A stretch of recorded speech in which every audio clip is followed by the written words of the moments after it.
How many times you watch a high school game and kids are dribbling 5, 6, 7, 8 times and going nowhere? It's a huge turnoff and pet peeve to college coaches. Making the extra pass, moving without the ball, screening, sprinting the floor. Like they want kids who understand how to play. They want kids that are fundamentally sound. So development is key, especially for young players.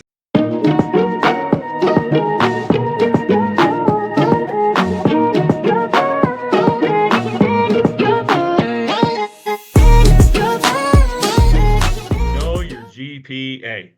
We talk to kids all the Yeah, time.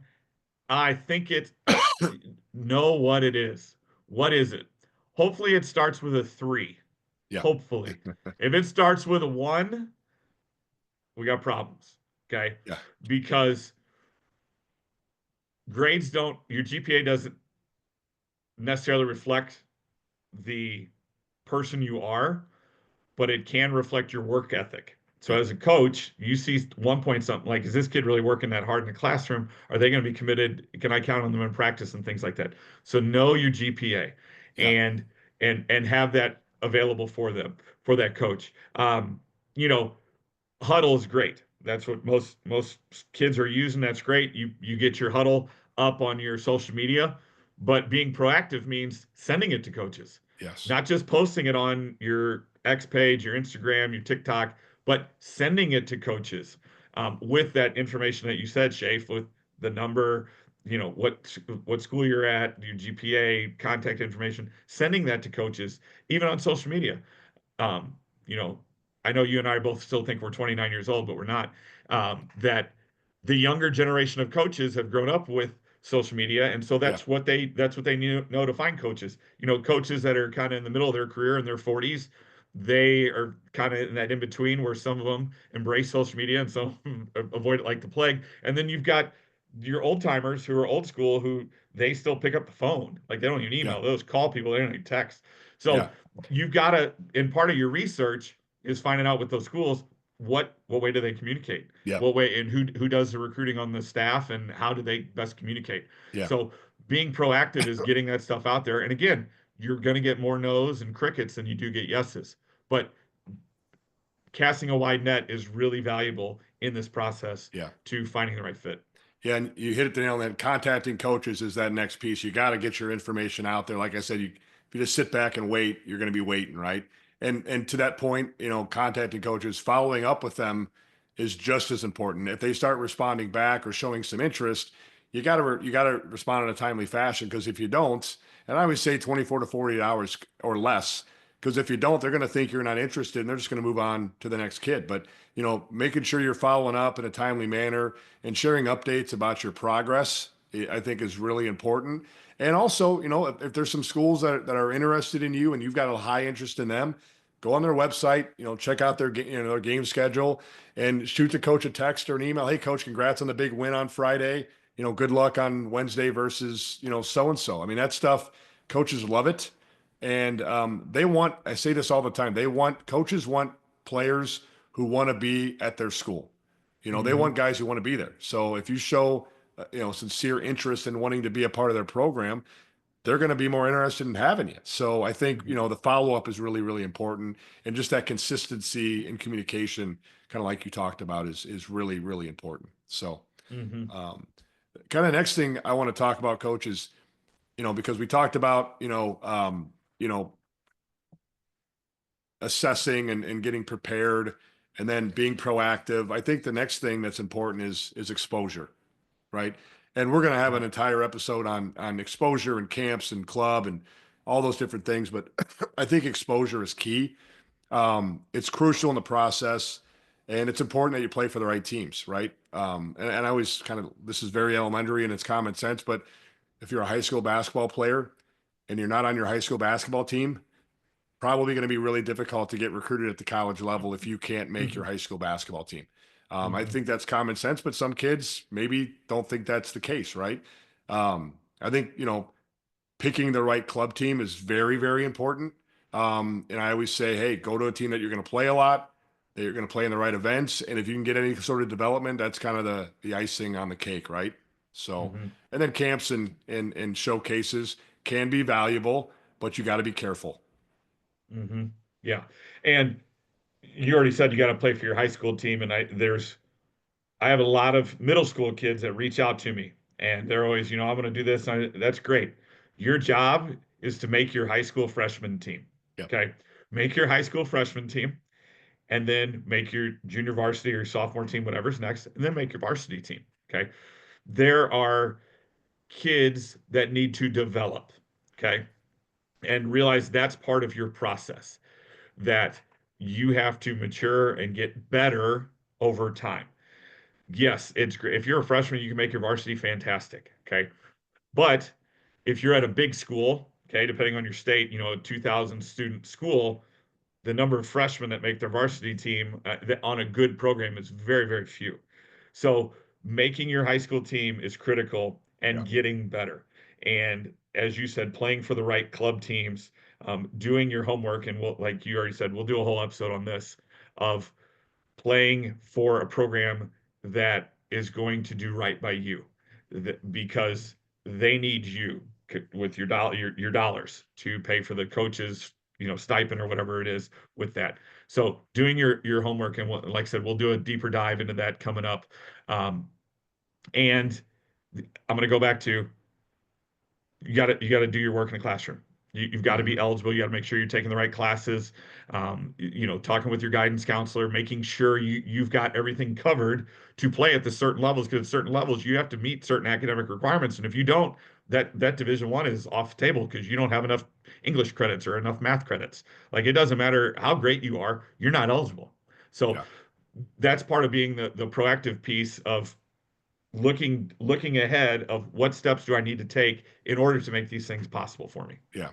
And something else that I think is important to understand and have education on in this process is, and we cover this as a part of our service with Net Results, is understanding scholarships and financial aid. We consult on all of those things with our families, because I think it's important to understand what a Division One school can offer, what a Division Three school can offer, what a D2 or an NAI or junior college school can offer as far as scholarships. And I think there's a lot of and misinformation out there about these levels and what they can provide. And I think it's very important that families get educated on exactly what these levels can provide, from an aid perspective. And again, we're going to deep dive into that as well in future episodes.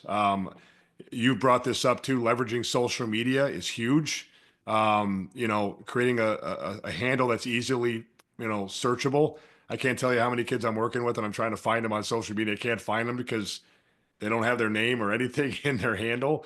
I think, having a descriptive bio is important, having their height and weight and grad year and their current school, what position they play, their GPA, their club team, and a link to their profile. I think those things should all be on a player's social media, bio. Sharing game highlights and achievements so coaches can see what you're doing, and connecting with fellow coaches and following coaches and programs that you're interested in. And also, I think you've brought this up in past episodes, in a past podcast, showcase your personality, a little bit in your social media as well.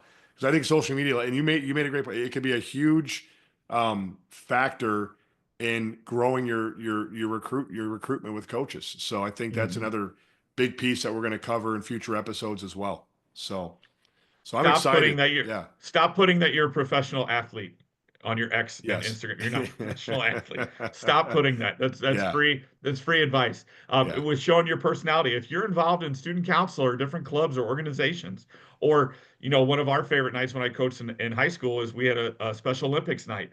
And our guys loved it. And they got out there and we had practice with them. We took pictures and photos. Like, put that stuff out there. That stuff's awesome. So it doesn't just have to be basketball, but it needs to be things that showcase you in the right light, Yeah. and putting that stuff out there. And as you said, follow the right, follow those programs. Here's the thing with following those programs: oftentimes it's not the coach that is in charge of that Instagram or X account. It could be the sports information director. It could be a grad assistant. It could be a manager. So don't expect to necessarily connect to a coach that way because they may not be running that account at all. And so Yeah. something else about getting noticed is how to get noticed. You said all those things, the highlights and all that stuff. So let's talk about how to get noticed on the floor. how to Yep. set yourself apart. Yep. Um, the first thing, I don't know a coach that this isn't their first thing they look for when they go out. We used to have a sheet when we go out and look at kids. The first thing on there, motor, Yep. motor. Yep. How hard does this kid play? Yep. You could miss every shot that night, but if you worked your tail off, I'm gonna walk. When I'm sticking around to talk to you after the game. That's all. I'm still gonna be on cloud nine. Like, man, this kid busts his butt, and it's gonna be more impressive because let's say you did have a bad shooting night, but you did not slump on the defensive end at all. That says more about you than anything. So having a high motor, Yep. playing with passion, Yep. caring, those things require no athletic ability at all. Just that comes from within here. That motor, that grit, that toughness of do you rebound for your position? Okay. I love seeing a little 6 foot guard get in there and get a rebound from guys 6'5", 6'8". Just go in there and fight for it. And tooth and nail for that. Having a high IQ, making the right plays at the right time. You make Yes. that extra pass and your teammate misses a shot. Okay. What kind of teammate are you? The next time you get that opportunity, do you throw it to him again if it's the right situation, or do you take a selfish shot? So, motor, passion, IQ. Yeah. I love talking about this stuff with players because I think a lot of kids, again, misinformation, misperception on what college coaches are looking for. And you hit it on the head. The first thing, character counts. I tell that to every kid I work with. Character counts. Coaches want players who have a strong work ethic, who, like you said, have a high motor, that are coachable, that are great teammates, that are unselfish, that are respectful, that are mentally and physically tough. I mean, if they want guys and they want girls who have a strong sense of character and engulf all of those intangibles that I just mentioned. And that's number one. If you don't have that, they don't care how good you are from a skill perspective. That's number one. Number two is they want high academic kids. They want kids that perform well academically. So your GPA matters. If you sometimes your standardized test may matter depending on if that school, requires that. Um, your transcripts matter.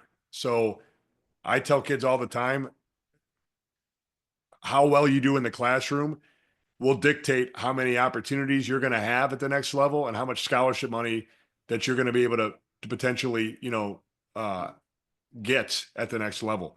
So academics is key. You got to be eligible. You've got to understand the NCAA and NAI eligibility rules, and that's something else you need to educate yourself on. And we're going to cover that in future episodes. But that's number two, academics. Number three is your skills. And you kind of hit it on one of them. Your IQ. I mean, coaches want kids that have a feel.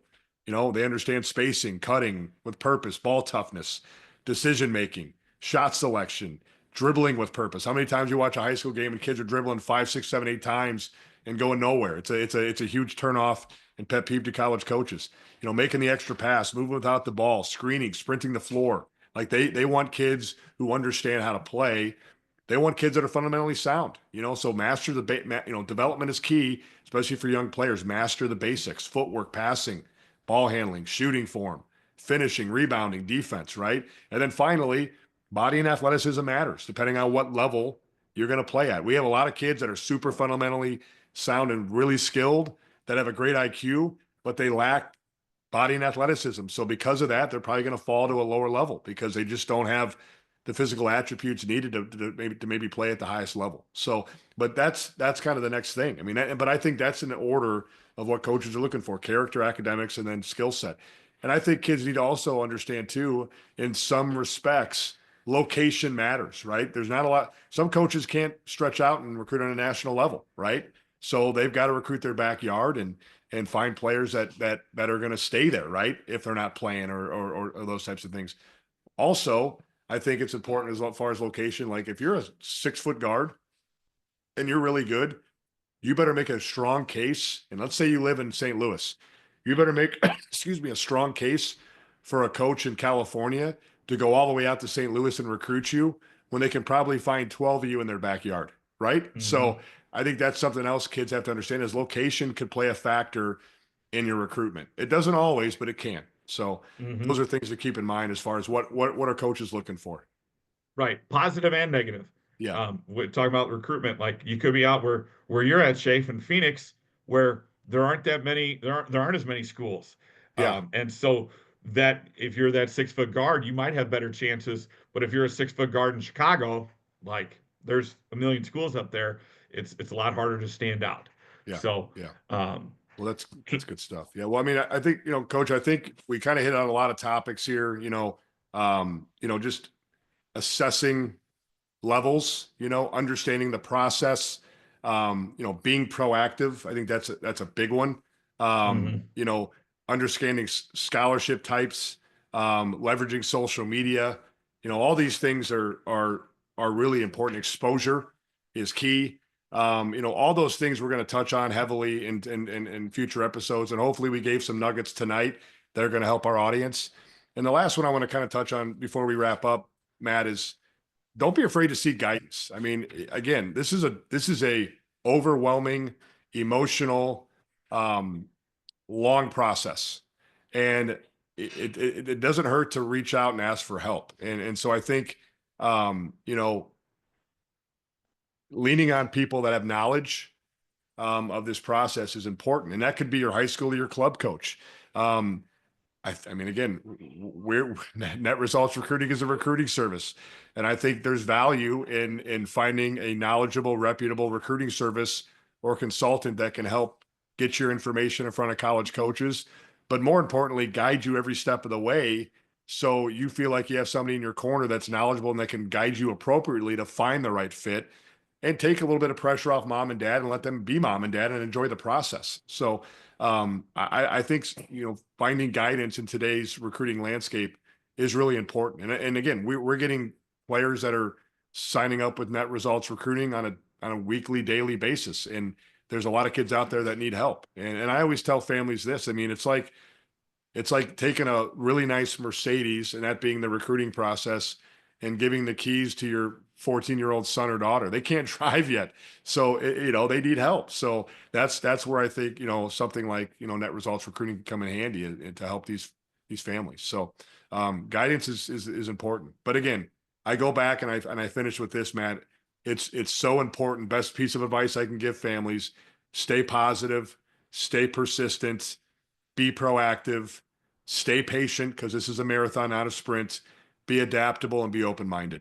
If you can do mhm. those things, and I know it's hard, but if you can do those things throughout the process, you're going to have a lot of success. Yep. And the one thing I want to add to that is your son or daughter, or if you're a high school player watching this, your recruiting journey is your own. You cannot compare it to anybody else's. And we hear a lot of that in talking with family. Well, this kid this and this kid that, and I saw on X and I saw on Instagram. Like, you run your own race, and Absolutely. finding the right spot for you and what you want in a college experience is no comparison to anything else. The other thing that you brought up, with guidance is there's oftentimes kids that I've helped in the past, I'm sure you have too, Steve, where mom or dad is telling the kid the same thing that you or I are, but the kid listens to us because we're not mom or dad. They will listen to us, and the dad. I'm telling them the same thing. Like, I know, but you're Johnny's dad, and Yeah. he's not gonna listen to you because you don't know anything because you're his dad. Um, I run in that same stuff with my own children. So oftentimes we can just be another voice, Yeah. a trusted voice for your son or daughter, and they'll listen because we're not mom or dad. So Yeah. that positivity, there's oftentimes that comparison game of things that they see that's hard. That's hard because you want what's best for your son or daughter, Yeah. and you when you watch the game, when you're there watching them, or you're watching them work out, you have tunnel vision. You're only watching your son or daughter. Like, it's really hard to watch the whole game and see what else is going on. Same thing in this process. You're solely focused on them and not the other things that are going on in the world Yeah. around them. So, And I do think it's important to point out to families and prospects that are listening. Um, a question we get a lot, Matt, is when should I start this process? And we haven't really talked about that tonight. I think it depends on the player and it depends on the situation. Um, 100%. and it's never too late. I mean, I've taken kids. I would not advise this because it puts a lot of pressure on us as the recruiting consultant to find a home. But I've taken kids as late as mid-July, and it's a kid, it's a senior that's looking for a school, in August, or early September. So don't advise that. That's a little late, right? But it's never too late if you want to play. If you're open-minded and you're a good player and you're academically committed and you have a desire and a passion, we can help you. But I say when we bring on freshmen, we bring on sophomores, we juniors and seniors. It all depends on the player. For example, I've talked to at least a half dozen schools in the past 2 days about several of my 2026 prospects, juniors, right? Most schools are year to year. They're looking for 25s. Most schools have no idea who's going to come back this year because of the portal's crazy and kids are jumping and leaving, left and right. So they don't even know who's coming back. That I'm not sure what their needs are maybe still this year. And their focus is to try to address those needs in this current 2025 class. But make no mistake, all college coaches are putting juniors and sophomores on their radar, on their lists, and developing those lists and keeping an eye on those kids from afar. They're not necessarily contacting them or going out to watch them, but trust me, they are developing lists in other classes. So when they do switch gears, they've got the kids they want to go on and target, right? So that's our big strategy for our underclassmen is let's get you on as many radars as possible, many recruiting boards as possible. So when they do switch gears, you're a priority for their program, and we're not starting from behind, right? I had some high academic schools that are asking for my 27s and 28s because they got to make sure they're taking the right classes. So they have the academic rigor that's going to, get into their school. So it just depends on the kid, and what they're looking for and when they want to start this thing. Maybe they need to get an evaluation because they're not real sure where they're at. And I always say the earlier the better on that, because if we can evaluate you early and start getting you some development and early on, it's only going to bode well and help you as you go through your high school career, right? So I always tell kids, if you take the critical feedback we provide and work on your weaknesses, you're going to get better. And if you get better, you play better. And if you play better, your recruiting stock's going to go up. So just depends on the family, the player, but it's never too late. But I would say you want to get this thing going no later than your junior year. I think is a really good time to start this thing. But if you're a high academic kid or you want an evaluation, you can start sooner. And as a parent, your kid better love basketball. If you have to drag them to the gym, if you have to drag them to their trainer, and once they're there, like college basketball might not be in the cards for them, and that's okay.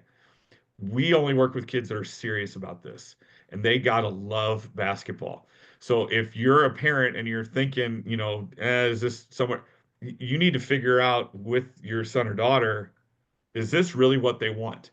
Because this is going to require a lot of work on their end. Okay. On their end. So they have to be serious about this. They have to be committed to the recruiting process because, as Shafe said earlier, it's a marathon. It's not a sprint. And oftentimes high school freshmen, like they're not committed yet because they're just not. And Shafe, you hit the nail on the head. Junior year is kind of sweet spot of I think of a kid's made their varsity team, they're contributing to it. They hopefully they're good academic standing. Like, let's see where this goes. Because that summer leading from junior to senior year is critical to really get on people's radars and Yeah. get out and seen with your club team and with your high school team during live periods and non-live periods and all that stuff. We'll talk about that later in an episode when we talk about club basketball. But the kid has to be committed. And if there's any doubt, then college basketball is probably not in the cards for them. And that, like I said, that's okay. So, Yeah. uh, okay. Well, that's kind of first episode. Next episodes we're going to look at club basketball. We're going to look at events coming up because high school season's winding down, and then Yeah. basketball never stops. Go from high school into club season. So, Shay, if you want to give your contact information for Yeah. those people. Yeah, we really encourage our audience to subscribe to our podcast, share our podcast with others. Our next episode is going to be really, really informative. grassroots basketball is coming up, like Matt said, and there's some things we want to make sure families and players are thinking about before they choose their team. If you want to get in contact with me, you can reach me by email at Schaefer@netresultsrecruiting.com. That's SCHAFER at netresultsrecruiting.com, or by phone. Our company phone is 480-448-5108. You can also find me on Twitter at Schaefer50. And you can also find our Net Results Twitter at NResultsRecruit. So look forward to getting more follows and meeting more people via social media. And if you're looking for some guidance and some help with your recruiting process, please reach out. Yeah, follow Shafe. I got more followers than him. He's really upset about it right now. So you can find me on X. It's Coach_M Bright is that, and then I'm on Instagram, Coach M Bright. That's the best way to find me on there. So we thank you for joining us, and we'll see you again soon. Basketball players, are you grinding in the gym but struggling to get noticed by college coaches? Your talent deserves the right exposure, and that's where Net Results Recruiting comes in. Whether you're in high school, junior college, or prep school, we help you connect with college programs, get you promoted to college coaches, and receive expert guidance throughout your recruitment journey. Don't leave your future to chance. Get exposure, get guidance, get results. Let our team find your team. Visit netresultsrecruiting.com today and take the next step towards your college basketball dream.